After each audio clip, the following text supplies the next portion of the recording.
হযরত উবাই ইবনে কাব রাদিয়াল্লাহু তাআলা আনহু বলেন, ইয়া রাসূলুল্লাহ, ইয়া হাবিবাল্লাহ, আমি সময়টাকে 4 ভাগ করেছি।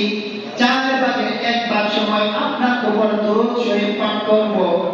আল্লাহর নবী বলেন, মা শিতা ফাইন জিদ্দা ফাহুয়া খায়রুন, তোমার ইচ্ছা, তবে যদি তুমি আরো বেশি দরুদ শরীফ পাঠ করতে পারো তোমার জন্যই কল্যাণকর।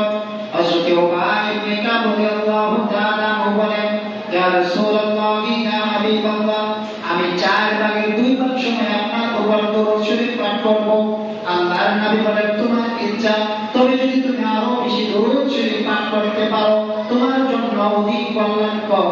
হযরত উবাই ইবনে কাব বলেন, ইয়া রাসূলুল্লাহ, ইয়া হাবিবাল্লাহ, আমি আপনার উপর 4 ভাগের 3 ভাগ সময় আপনার উপর দরুদ শরীফ পাঠ করব। আল্লাহর নবী বলেন, তোমার ইচ্ছা, তবে যদি তুমি আরো অধিক সময় পাঠ করো তোমার জন্যই উত্তম, তোমার জন্যই কল্যাণকর। হযরত উবাই ইবনে কাব রাদিয়াল্লাহু তাআলা আনহু বলেন, আজআলু লাকা সালাতি কুল্লাহা, ইয়া রাসূলুল্লাহ, ইয়া হাবিবাল্লাহ, আমি যতক্ষণ সময় পাই সব সময় আপনার রাসূলের উপর দরুদ শরীফ পাঠ করতে থাকবো। বলুন না সুবহানাল্লাহ। আল্লাহর নবী বলেন, ইদান তুফা আম্মাকা ওয়া ইউগফারু যামবুকা, যদি তুমি তাই করো আল্লাহ রাব্বুল আলামিন তোমার গুনাহগুলো মাফ করে দিবেন এবং তোমার যা ইচ্ছা এবং